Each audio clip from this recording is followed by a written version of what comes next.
Bem-vindo ao canal Cristo é o Caminho. Imagine um homem simples, um pastor de ovelhas e cultivador de figueiras, vivendo em uma vila pequena e tranquila. Ele não tinha títulos, não era um estudioso das Escrituras, nem alguém conhecido entre os grandes de sua época.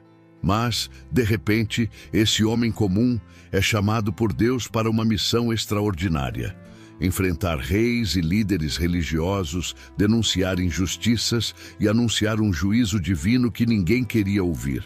Esse é Amós, um profeta que veio do anonimato de Tecoa para se tornar uma das vozes mais poderosas e desafiadoras da história bíblica. Inscreva-se no canal para mais histórias bíblicas emocionantes e ative o sino de notificações para não perder nenhum vídeo. Amós nasceu em Tecoa, uma vila sossegada no coração de Judá. O cenário ao redor era de campos vastos, colinas douradas sob o sol escaldante e figueiras que balançavam preguiçosamente com o vento. Era uma terra de pastores, acostumada ao ritmo simples da vida no campo. Naquele pedaço quase esquecido do mundo, ninguém imaginaria que ali crescia um homem destinado a ser uma das vozes mais desafiadoras de seu tempo. Desde cedo, Amós viveu uma rotina que parecia imutável. Ele cuidava das ovelhas de sua família, guiando os rebanhos pelas encostas, sempre atento aos perigos. Quando não estava no campo, dedicava-se ao cultivo das figueiras, especialmente os sicômoros, árvores que exigiam um trabalho meticuloso para dar frutos. O jovem Amós, de mãos calejadas e olhar perspicaz, aprendeu a ouvir o som da natureza e a entender seus sinais. Quem o visse não enxergaria nada além de um pastor comum, talvez até um pouco recluso, distante das grandes cidades e de suas confusões. Mas havia algo especial em Amós, mesmo que ele ainda não soubesse. Seus olhos carregavam uma inquietação, uma percepção aguda das injustiças que, às vezes, alcançavam até os cantos mais remotos de Tecoa. Quando ouvia as histórias que viajantes traziam sobre Samaria e suas riquezas, sobre a opressão dos pobres e a ganância dos ricos, sentia algo diferente, uma indignação que não o deixava em paz. Enquanto o mundo seguia seu curso, uma voz maior, silenciosa, mas inconfundível, começava a se formar dentro dele. Era como se o vento que soprava sobre as colinas levasse consigo um sussurro divino, um chamado que ele ainda não entendia plenamente. Até que um dia, aquele silêncio foi rompido, e de uma maneira que Amós jamais imaginaria.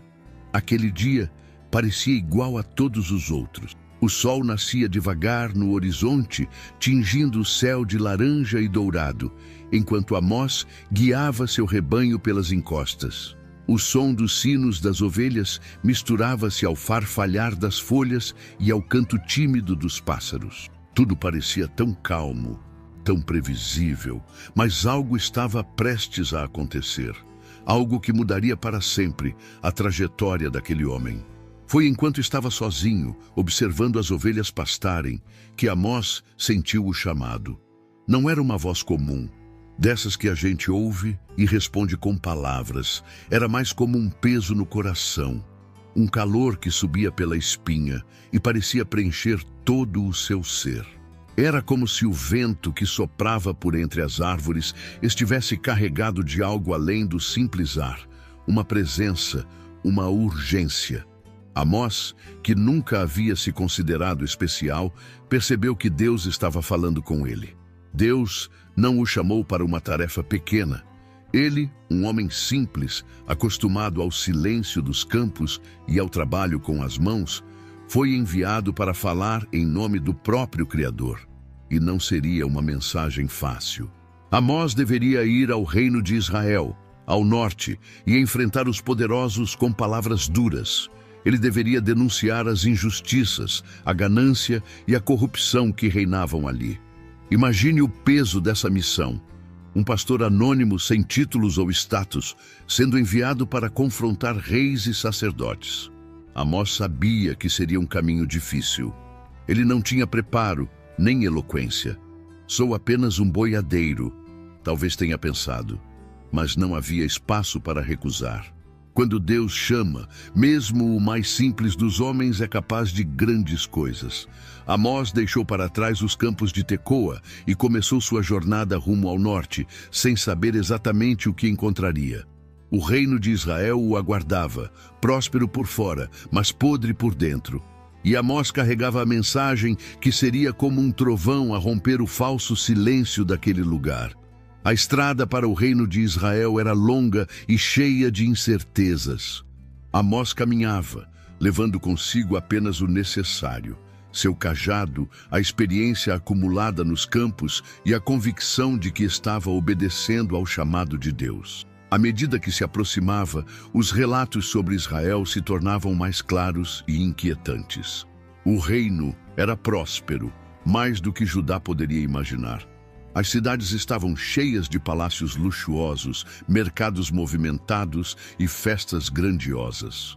Mas por trás desse brilho aparente, Amós ouvia histórias de opressão, corrupção e uma religião vazia, que servia mais como espetáculo do que como devoção.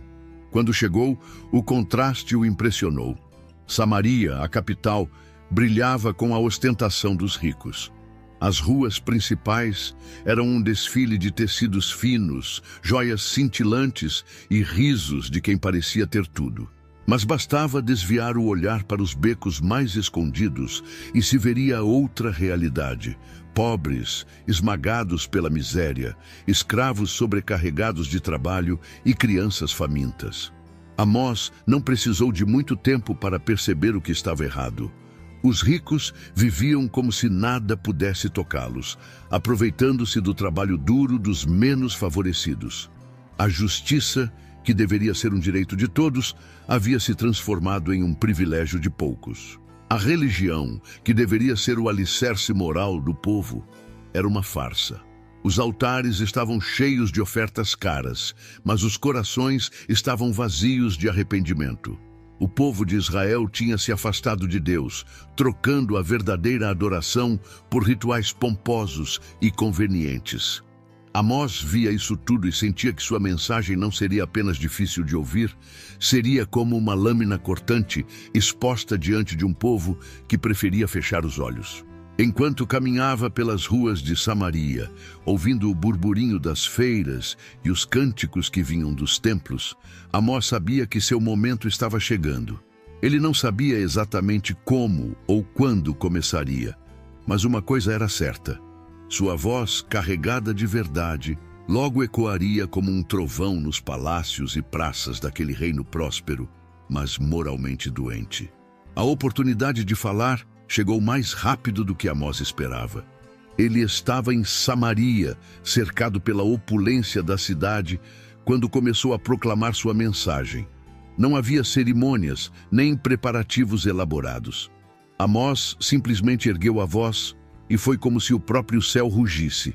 Ele começou com palavras que ninguém podia ignorar. O Senhor rugirá de Sião e de Jerusalém fará ouvir a sua voz. Era como um trovão cortando o ar. Quem passava parou para ouvir, mais por curiosidade do que por reverência. Afinal, quem era aquele homem vestido como um pastor, ousando falar com tanta autoridade? As palavras de Amós eram diretas, sem rodeios. Ele falou sobre as nações vizinhas, condenando suas injustiças e crueldades. O povo de Israel ouviu com certa satisfação, porque parecia que ele estava atacando os inimigos deles. Mas então, como o rugido de um leão mudando de direção, Amós apontou o dedo para Israel. Sua voz se tornou ainda mais intensa, mais urgente. Ele começou a denunciar os ricos que exploravam os pobres, os líderes que transformavam a justiça em uma mercadoria, os sacerdotes que faziam da religião um teatro. Vocês que esmagam os pobres e pedem tributos de grãos, construíram casas luxuosas, mas não viverão nelas. Plantarão vinhedos belos, mas não beberão de seu vinho. As palavras cortavam como lâminas, revelando verdades que todos sabiam, mas ninguém queria admitir. Era como se Amós estivesse arrancando o véu que escondia a podridão do reino. Ele falava com uma força que não vinha dele, mas de Deus, e cada frase parecia ecoar por dentro das consciências de quem ouvia. Alguns se entreolharam, incomodados. Outros sussurravam, tentando diminuir a importância daquele homem simples. Mas Amós continuava, imperturbável. Ele sabia que sua mensagem era um aviso, um último chamado para que Israel mudasse seus caminhos. E as palavras dele, embora difíceis de ouvir, eram apenas o começo. Enquanto as palavras de Amós ainda ecoavam pelas ruas de Samaria, algo mais profundo começou a acontecer. Deus não apenas deu a ele palavras para falar, mas também imagens que falavam por si mesmas, como visões vivas que pulsavam diante de seus olhos. A primeira veio como um campo verdejante que parecia próspero e cheio de vida. Mas, de repente, uma nuvem de gafanhotos surgiu, devorando tudo no caminho. Não sobrava nada, nem alimento, nem esperança. Amós sentiu o peso daquela cena. Ele sabia o que significava. Israel estava à beira de perder tudo. Amós não pôde conter o clamor. Ele intercedeu, pedindo que Deus tivesse misericórdia, que não destruísse completamente o povo. E por um instante parecia que Deus tinha ouvido. Mas as visões continuaram. Na próxima, o fogo surgiu, não um fogo comum, mas algo que consumia até os abismos, secando os rios e queimando a terra até as raízes. Era assustador, quase sufocante, como se Amós pudesse sentir o calor em sua pele. Outra vez ele clamou, implorando por clemência, mas Deus estava mostrando a gravidade da situação, algo que não podia mais ser ignorado. A terceira visão era estranhamente simples, mas carregada de significado. Amós viu Deus segurando um prumo, aquele pequeno instrumento usado por construtores para garantir que um muro fosse erguido reto. Mas o prumo estava nas mãos do Criador, e ele o usava para medir Israel. A mensagem era clara. O povo estava torto, desajustado. Deus, o construtor do universo, não toleraria um edifício moral prestes a desabar. As palavras de Amós eram como um machado, cortando as raízes da arrogância de Israel. E isso incomodava muita gente. Entre os que se sentiam ameaçados estava Amazias, o sacerdote de Betel. Ele era um homem poderoso, alguém que representava a religião oficial do reino. Para Amazias, o templo de Betel era mais do que um lugar de adoração. Era um símbolo de controle e prestígio. Mas agora, aquele profeta vindo do sul estava abalando as estruturas, denunciando tudo como falso e corrupto. Amazias sabia que precisava fazer algo, e rápido.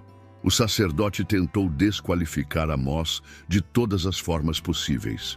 Primeiro, enviou uma mensagem ao rei Jeroboão, alertando que as profecias de Amós eram perigosas. Ele dizia: Amós está conspirando contra você. Suas palavras são insuportáveis para o povo. Amazias queria fazer parecer que o profeta era uma ameaça política, alguém que estava semeando revolta no reino. Mas Amós não se intimidava. Ele sabia que sua missão vinha de Deus e não das mãos dos homens. Quando a pressão política não funcionou, Amazias confrontou Amós diretamente. Ele tentou desdenhar dele, como se suas origens humildes fossem motivo de desprezo. Vá embora, vidente, disse Amazias com desdém. Vá profetizar em Judá. Aqui em Israel você não tem lugar. Mas as palavras de Amós eram como uma rocha inabalável. Ele olhou para Amazias e respondeu com firmeza: Eu não sou profeta nem filho de profeta. Sou boiadeiro, cuidador de sicômoros. Mas o Senhor me tirou de trás do rebanho e disse: Vá e profetize ao meu povo Israel. Era uma declaração poderosa. Amós não estava ali por escolha própria, nem por ambição. Ele foi enviado, e nada, nem mesmo Amazias, poderia desviá-lo de sua missão. Mas as tensões continuavam a crescer. A oposição ao profeta era cada vez mais forte e o povo começava a se dividir entre os que o rejeitavam e os poucos que se atreviam a ouvi-lo. As palavras de Amós, tão afiadas quanto lâminas, continuavam a ecoar pelos palácios e mercados de Israel. Ele se levantava nas praças e dizia coisas que ninguém tinha coragem de dizer.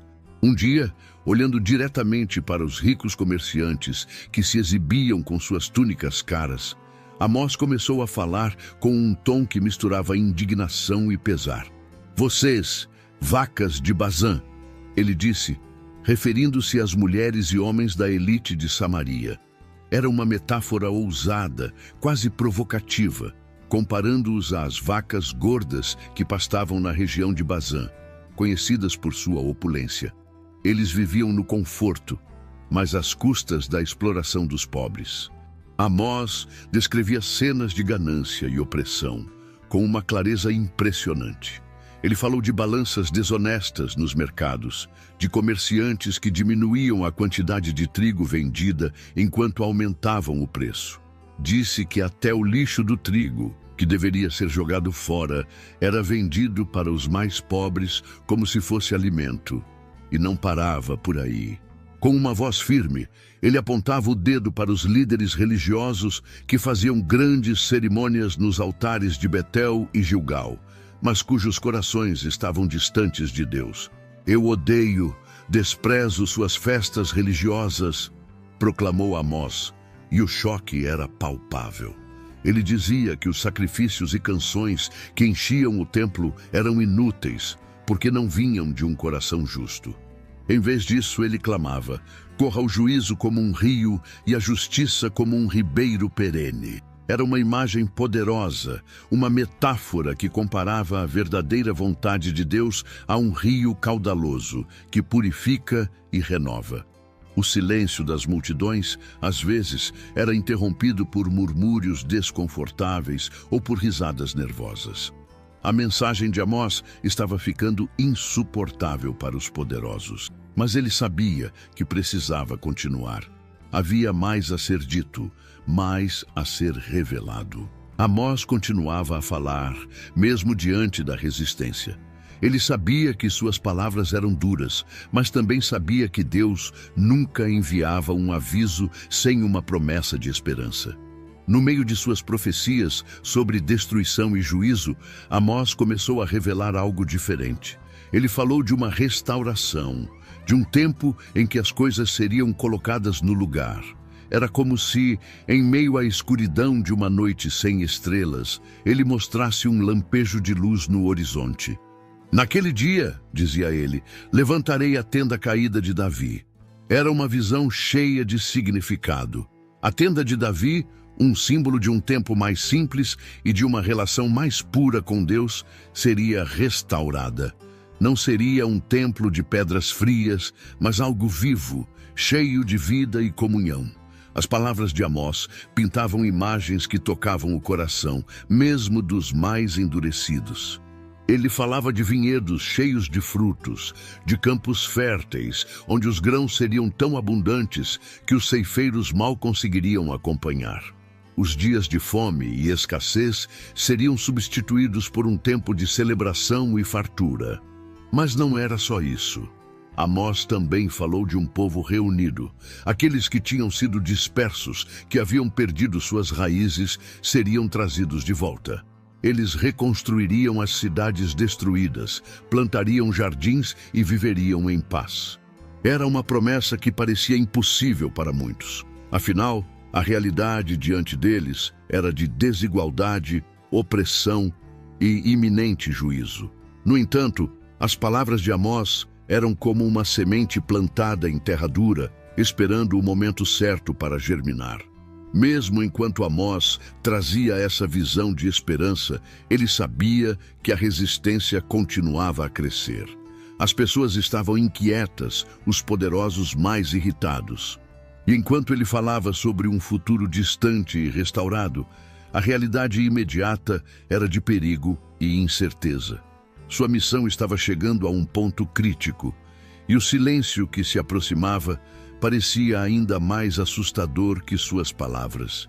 Depois de tudo que foi dito, depois de todas as visões compartilhadas e as verdades proclamadas, Amós começou a se afastar do centro das atenções. Sua missão parecia estar chegando a um fim, mas não porque ele havia desistido ou perdido sua força. Era como se, de alguma forma, ele soubesse que já havia dito tudo o que precisava dizer. As palavras que um dia rugiram como um leão, agora davam lugar a um silêncio que carregava um peso maior do que qualquer discurso. O povo que o ouviu ficou dividido. Alguns ainda discutiam as suas palavras, tentando entender o que significavam aquelas promessas e advertências. Outros, especialmente os poderosos, preferiram fingir que nada daquilo importava. Quem é ele, afinal? Diziam uns aos outros, tentando desmerecer o profeta que voltava aos caminhos de Judá. Mas a verdade é que o impacto de Amós já estava gravado. Suas palavras continuavam a ecoar, como ondas que não podiam ser contidas. A ausência de detalhes sobre os últimos dias de Amós só aumenta o mistério. Ele simplesmente desaparece das páginas da história, sem deixar registros de como terminou sua vida. Talvez tenha voltado para os campos de Tecoa, para cuidar de suas ovelhas e das figueiras, vivendo os dias que lhe restavam em paz. Ou talvez tenha continuado a proclamar sua mensagem, mesmo que em lugares onde poucos pudessem ouvi-lo. O que sabemos é que o silêncio que se seguiu não foi um fim, mas um intervalo. Era como se sua ausência fosse parte do plano, um espaço deixado em branco para que o povo refletisse e decidisse o que fazer com tudo o que havia sido dito. Mesmo assim, a história de Amós não se apagou. Suas palavras permaneceram vivas, passando de geração em geração, como um lembrete do que significa justiça, integridade e a coragem de obedecer ao chamado de Deus. As palavras de Amós, ainda que inicialmente rejeitadas por muitos, continuaram a se espalhar como sementes lançadas ao vento.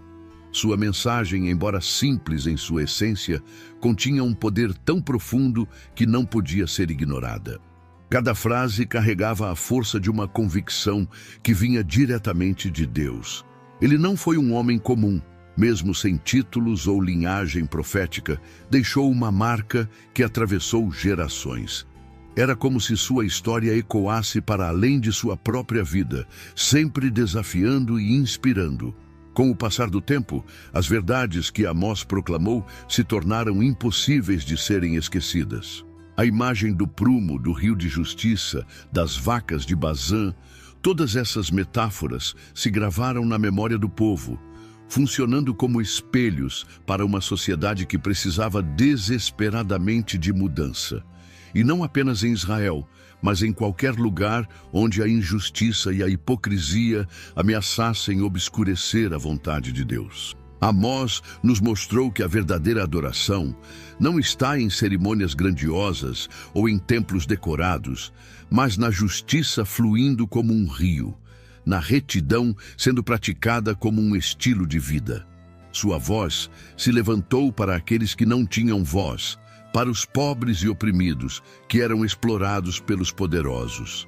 Ele personificou a coragem que nasce do chamado de Deus, a coragem de dizer a verdade, mesmo quando ninguém quer ouvi-la.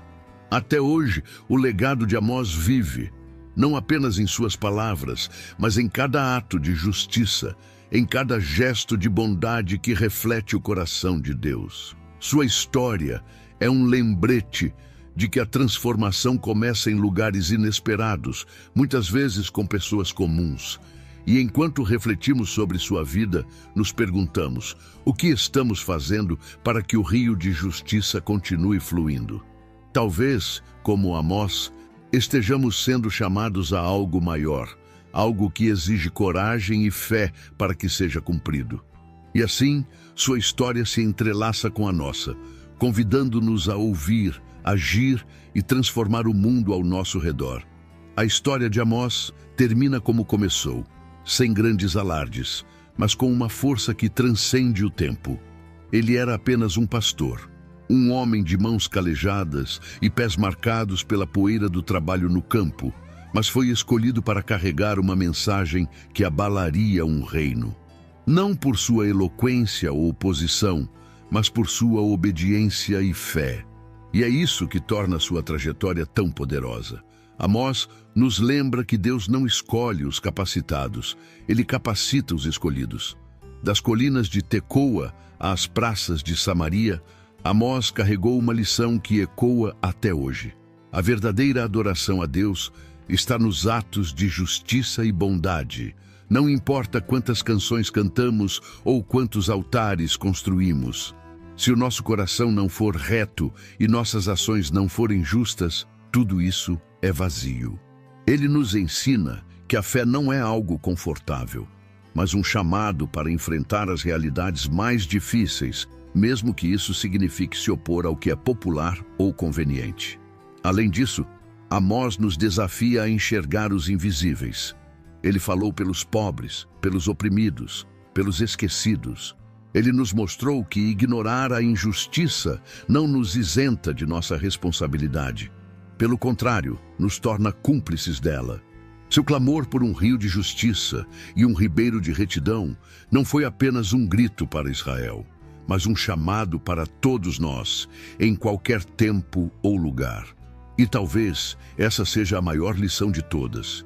Deus pode usar qualquer um, em qualquer lugar, para cumprir seus propósitos. A única exigência é que estejamos dispostos a ouvir e a agir. Assim como Amós, podemos ser uma voz para aqueles que não têm voz, um canal para a justiça fluir. A pergunta que fica é: estamos prontos para dizer sim ao chamado, mesmo que isso nos leve por caminhos difíceis? Porque, como Amós nos mostrou, é nesse sim que as histórias que realmente importam começam. Se você gostou da história do profeta Amós e quer continuar acompanhando outras histórias de fé e superação, não deixe de curtir esse vídeo e compartilhar com quem você ama. E claro, inscreva-se no canal para não perder nenhum conteúdo novo. Juntos vamos explorar mais lições poderosas da Bíblia. Se você gostou, curte e comenta e nos ajude para que a palavra de Deus alcance mais pessoas.